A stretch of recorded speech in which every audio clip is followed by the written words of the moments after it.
नमस्कार, आप देख रहे हैं आज तक। आपके साथ मैं हूं सईद अंसारी। आज की सबसे बड़ी खबर पर आज तक की सबसे बड़ी कवरेज लगातार जारी है। तमाम रिटायर्ड जनरल्स हमारे साथ हैं, लेकिन बड़ी खबर इस वक्त आ रही है। पाकिस्तान जिंदाबाद नारे लगाकर घिर गए हैं एनसी के विधायक, और ये विधानसभा में हुआ। ये एक और खबर इस वक्त महत्वपूर्ण बड़ी खबर जम्मू कश्मीर विधानसभा से आ रही है, जहां की पाकिस्तान जिंदाबाद के नारे लगे। असेंबली में अकबर लोन ने ये देशद्रोही व्यवहार किया है। नेशनल कॉन्फ्रेंस के विधायक हैं अकबर लोन। बड़ी खबर इस वक्त की, जम्मू कश्मीर विधानसभा में पाकिस्तान जिंदाबाद का नारा लगाकर नेशनल कॉन्फ्रेंस के नेता और विधायक अकबर लोन बुरी तरह से गिर गए। लोन उस समय पाकिस्तान जिंदाबाद के नारे लगाने लगे जब आर्मी कैंप पर आतंकवादी हमले को लेकर बीजेपी विधायक सदन में पाकिस्तान मुर्दाबाद के नारे लगा रहे थे। नेशनल कॉन्फ्रेंस में लोन की बयानबाजी और नारेबाजी से किनारा करते हुए इसकी आलोचना कर दी है, लेकिन अकबर लोन पर बोला पाकिस्तान जिंदाबाद। यस, मैंने बोला उसके जब उसने ऐसे उन्होंने कहा तो मैंने बोला, उसमें क्या। वो लगता नहीं ऐसे एमएलए हैं। नहीं, वो मेरे ऊपर छोड़ो। आप मेरी विव नहीं है। आप मैंने विव अपना दे दिया।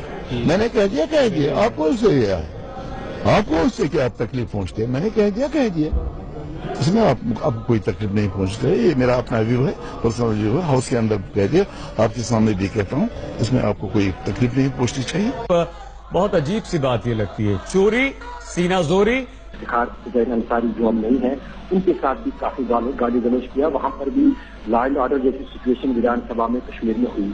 आज जो उन्होंने कहा है, ये उनका साफ दर्शाता है कि जिस तरह से अनकंट्रोलेबल नेता है वो, और इस पर काफी गंभीरता जो नेशनल कॉन्फ्रेंस के खासतौर से डॉक्टर फारूक अब्दुल्ला ने जिस अंदाज से इसकी आलोचना की है और कहा कि वो इसको कंडम करते हैं और यहाँ तक कि अकबर लोन के खिलाफ कार्रवाई भी करते हैं। उनकी बात को उमर अब्दुल्ला ने ट्वीट किया। उसके बाद जितने भी नेशनल कॉन्फ्रेंस के प्रवक्ता और दूसरे लोग हैं वो भी यहाँ पर असहमत दिख रहे हैं अकबर लोन के इस व्यवहार के साथ, जहाँ पर उन्होंने पाकिस्तान जिंदाबाद के नारेबाजी लगाए। लेकिन जहाँ तक उनके सिराजोरी की बात है, जैसे मैंने आपको कहा कि ये इतिहास रहा है सोनावारी से आने वाले विधायक अकबर लोन का। पहली बार नहीं बल्कि इस अब तक करीब से जब तक मुझे याद है कि 6 बार ऐसे हालात बने हैं जम्मू कश्मीर विधानसभा में, जहां पर वो सीधे हाथापाई और गाली गलौज पर दूसरे विधायकों के साथ लिखे गए हैं। धन्यवाद अशरफ इस जानकारी के लिए। हमारे संवाददाता अशरफ वानी। जनरल बख्शी भी इस वक्त हमारे साथ जुड़ गए हैं। जनरल बख्शी, ऐसे समय पर जब एक आर्मी कैंप पर हमला होता है, पैरा कमांडोज बुलाए जाते हैं, हमारी जवानों की फैमिलीज पर संकट होता है, उनके बच्चे उनकी वाइफ्स पर आतंकवादी हमला कर सकते हैं, उन्हें मार सकते हैं। ऐसे में अगर असेंबली में इस तरह की हरकत होती है तो ये बहुत निंदनीय है, बहुत गंभीर है। जनरल बख्शी, क्यों हम लगातार चर्चा कर रहे हैं सुबह से कि इस तरह के हमले नहीं रुकते?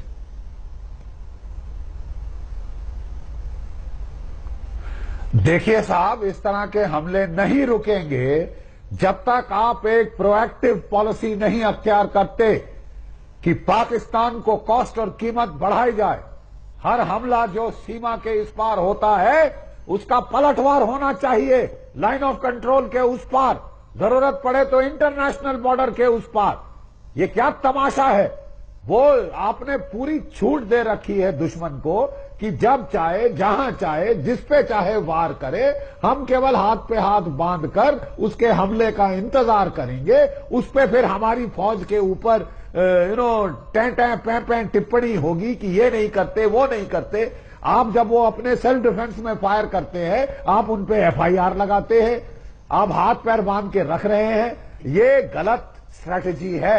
आप टैक्टिक छोड़िए कि ये टेररिस्ट कैसे आए और कैसे नहीं आए। आप जरा स्ट्रेटेजिक लेवल पे बात करिए। जब तक आप अपना ओवरऑल रवैया बदली नहीं करते, क्या वजह है पाकिस्तान के पास, क्या डिसइंसेंटिव है कि वो इस प्रकार के हमले बंद करें?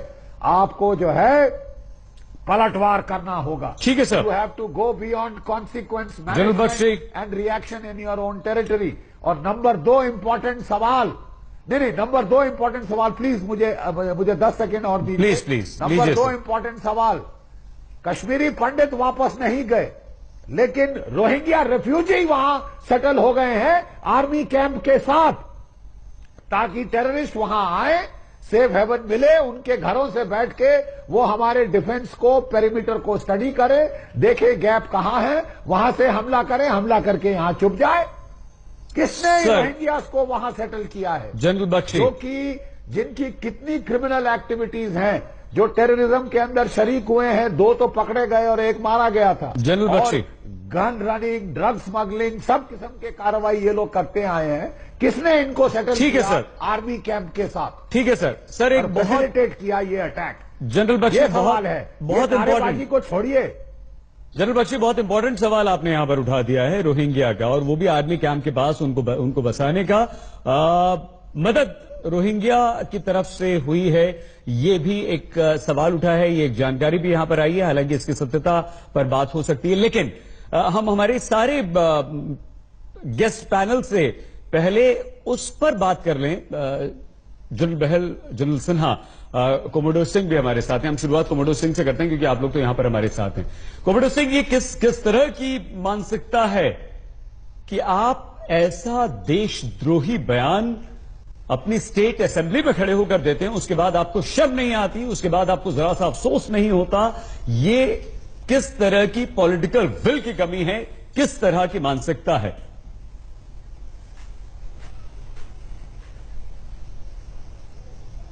देखिए, जैसे मैं इसे देख रहा हूं कि ये एक बिल्कुल जिसे कहते हैं बगावत है। ये ट्रीजन, बगावत, आप इसको और इससे ज्यादा क्या कह सकते हैं? इसका एक ही इलाज हो सकता है कि अभी जब ये कह रहे थे, अभी जब ये असेंबली से बाहर आते हैं तो इनको सीधा जेल का रास्ता दिखाना चाहिए, कोई प्रोएक्टिव इनके आगे एक्शन लेना चाहिए। मगर क्या होता है हमारे देश के अंदर, हम एनालिसिस में घूम जाते हैं। इतना ओवर एनालिसिस हो चुका है इस बातों के ऊपर कि हम इस एनालिसिस के अंदर सॉलो हो गए हैं। उसने हमको उगल लिया है, हमको यह समझ में नहीं आ रहा है इनके साथ करना क्या है। इसका एक ही तरीका है कि इनके ऊपर इसी टाइम इनको अंदर किया जाए। अगर बहुत अच्छा और गवर्नमेंट है, कमांडर सिंह, बहुत ही अच्छा आपका सजेशन है। एक होकर हमें एक रिएक्शन जल्दी से। मैं आपको एक चीज साफ करना चाहता हूं सर, एक साथ सर सिंह साहब, साफ करना चाहता हूं एक आपको मैं। सिंह साहब, एक हमारे 2 जनरल्स और हैं हमारे साथ। देता हूं मैं। देखिए अभी क्या हो रहा है कि राइट हैंड आपका, उनको हमारी फौज जो है देश, we should be as one unified body. हमारा जो फौज है, राइट हैंड है, जो ताकतवर हैंड होता है, वो तो लड़ रही है उनके साथ कश्मीर। ठीक है सर, हम जल्दी से एक रिएक्शन ले लें।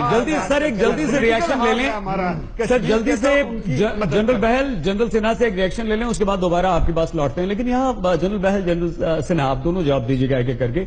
बड़ा अफसोस होता है 9,700 पत्थरबाजों पर एफआईआर वापस ले ली जाती है और एक हमारे जाबाज मेजर आदित्य पर एफआईआर कर दी जाती है, जो अपने सैनिकों की जान बचाने के लिए आत्मरक्षा में वहां गोली उसे चलानी पड़ती है मजबूरी में। सर जी बताइए प्लीज। बहुत अच्छा उदाहरण आपने दिया है कि 9,500 के ऊपर आपने उनको रफा दफा करके वापस ले रहे हो। हमारे मेजर आदित्य के ऊपर आपने एफआईआर कर दी है। इसका असर क्या पड़ेगा? इसका असर यह है कि जहां पर यह अभी हमला हुआ है, वहां पे भी मुझे पूरा विश्वास है कि वहां पर भी कोई हरकत करने के लिए सोचते होंगे कि मैं कहां तक जाऊं, कहां तक मैं एक्शन लूं, किस लिमिट तक जाऊं। बिकॉज हमारी फौज में काबिलियत है इनको बर्बाद करने की, मिलिटेंट्स को बर्बाद करने की। ये नहीं कि पिछले सालों में हम इतने सालों 30 साल से चल रहे तो हमने इनको बर्बाद नहीं किया, करते रहे हैं और करते रहेंगे। जी। तो ये जो गवर्नमेंट की तरफ से जो लोकल गवर्नमेंट जो है, उनके रिएक्शंस जो है वो हमारे हाथों को बांध रहे हैं, अनफॉर्चुनेटली हमें अफेक्ट कर रहे हैं। आज क्यों बच्चे, फौजियों के बच्चे जो है कोर्ट में जा रहे हैं, ह्यूमन राइट्स के जा रहे हैं, ह्यूमन राइट्स के लिए जा रहे हैं। क्यों जा रहे हैं? वो इसीलिए जा रहे हैं, ऐसी हरकत हो रही है वहां पर। तो इस वक्त जरूरी है। हम एक बड़ी खबर आ गई जनरल सिन्हा से लें, लेकिन सेना के कैंप में 2 ग्रुप में आतंकवादी छिपे हुए हैं और छिपने की जगह की पहचान कर ली गई है। जो आखिरी बार अंतिम चरण में जो ऑपरेशन था क्यों डिले हो रहा है ये समझ में आ गया। कमांडोज ने उन दोनों जगहों को पूरी तरह से घेर लिया है। ऑपरेशन के लिए पैरा कमांडोज हमारे पूरी तरह से तैयार हो गए हैं, क्योंकि किसी भी वक्त ये ऑपरेशन हो सकता है। ये खबर इस वक्त आई है और लगातार जो हम सुबह से बात कर रहे हैं उसमें यही बात हो रही थी कि 2 ग्रुप में ये आतंकवादी बढ़ सकते हैं। तो वो दूसरा ग्रुप जो गया आतंकवादियों का वो कहां है? ये पैरा कमांडोज किस तरह से इन्होंने पैरा कमांडोज ने अश्विनी के पास लिए चलते हैं किस तरह से दोनों 2 ग्रुप में बटे आतंकवादियों का पता चल गया है। बताइए अश्विनी, क्या खबर? जी सैयद, अभी जो ऑपरेशन जारी है, अभी जो जब भी फाइनल असॉल्ट होगा और रोकना पड़ेगा आपको। अश्विनी, गृह मंत्री राजनाथ सिंह बोल रहे हैं। उसके तमाम बखूबी जो है, जो जिस काम को अंजाम देना चाहिए वो दे रहे हैं, अपनी जिम्मेदारी का निर्वाह कर रहे हैं और भाषा और कभी भारतवासियों का मस्तक को झुकने नहीं देंगे। आश्वस्त रहिए। डेथ हो रही है, 2 सिविलियन की मौत हुई है। जो कुछ भी है साहब, कभी कोई घटना होती है तो दुखद तो होता ही है, लेकिन आश्वस्त रहना चाहिए। किस तरीके से, क्योंकि लगातार जिस तरीके से वारदात बढ़ रही है, प्रेसिडेंट आश्वस्त एकदम पूरी तरह से निश्चिंत हैं राजनाथ सिंह। उन्हें अपनी सेना पर, अपने सैनिकों पर, अपने जवानों पर पूरा भरोसा है। आतंकवादी हमले पर गृह मंत्री राजनाथ सिंह ने कहा है कि आप निश्चिंत रहिए, हम इन आतंकवादियों को मार गिराएंगे। हमारी सेना वहां पर मौजूद है, बड़ा ऑपरेशन ये चल रहा है, हमें अपनी सेना पर भरोसा रखना चाहिए, हमें उसकी जाबाजी की कद्र करनी चाहिए। और इन आतंकवादियों को, क्योंकि बच्चे, फैमिलीज हैं, महिलाएं हैं, फैमिलीज वहां पर हैं, इसलिए टाइम लग रहा है। जम्मू में बड़ा ऑपरेशन, गृह मंत्री राजनाथ सिंह ने कहा है सैनिक अपनी ड्यूटी निभा रहे हैं, इन आतंकवादियों को जल्द मार गिराया जाएगा। आप निश्चिंत रहिए, आप आश्वस्त रहिए, हमारे सैनिकों पर भरोसा रखिए, सैनिक अपनी जिम्मेदारी पूरी ईमानदारी से निभा रहे हैं। हम तमाम रिएक्शंस यहां पर आ गए हैं, लेकिन जनरल सिन्हा का रिएक्शन रह गया है। जनरल सिन्हा,